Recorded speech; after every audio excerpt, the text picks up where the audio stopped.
Your brand new iPhone deserves the best protection, and the iLume 3-Pack Screen Protector Plus 3-Pack Camera Lens Protector has you covered.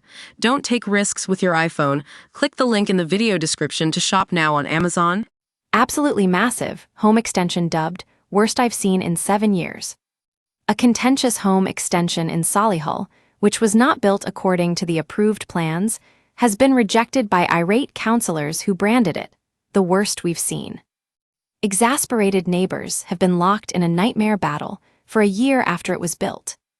The original proposals for a single-story rear extension, alterations to a first-floor rear extension, and frontage at a property on Welsford Avenue were given the green light by Solihull planners last April. However, due to errors in the construction work, the scheme had to be reassessed by Solihull Council's Planning Committee. Speaking in a personal capacity on behalf of Welsford Avenue residents during the public speaking section, Councillor Laura McCarthy described the case as "This case is possibly the worst I've seen in 7 years." She added, "As building work started, it became apparent what was being constructed was considerably different to what had been approved." The councillor criticized the brickwork, calling it the worst she or her husband, a building trade worker, had ever seen. She further commented, "Not only does it not match neighboring properties, the bricks don't even match each other," reports Birmingham Live. Councillor Catherine Thomas said trust had been broken by the applicant and warned that approval would set a precedent for others to do what they want and rectify it later through a retrospective application. Nadeem Barhani, the agent representing applicant Mr. Said, issued a statement saying that the current application would rectify the situation and ensure compliance with planning policy. A revised scheme was submitted which has been deemed acceptable by the planning officer, he stated.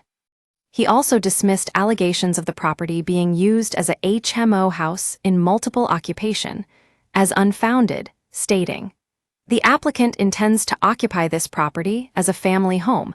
Allegations of it being used as a HMO are unfounded."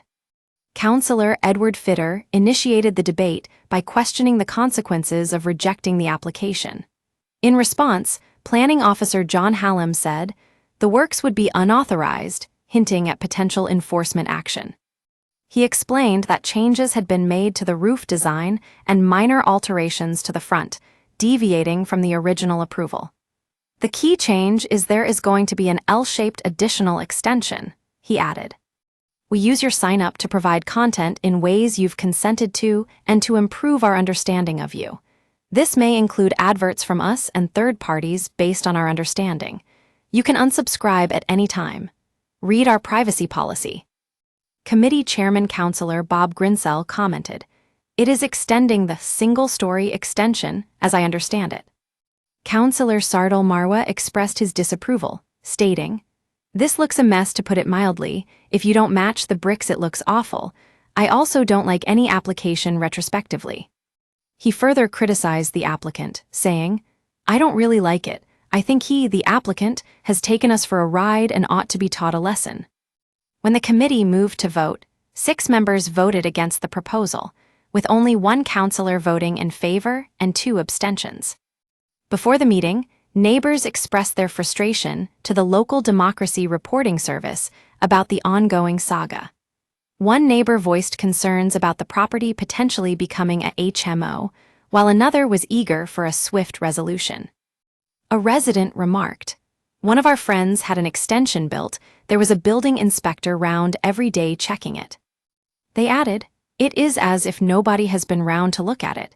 It is absolutely massive what has been built." The resident also expressed fears that the property would be converted into flats, stating, "It just seems like they, the applicant, have done whatever they want."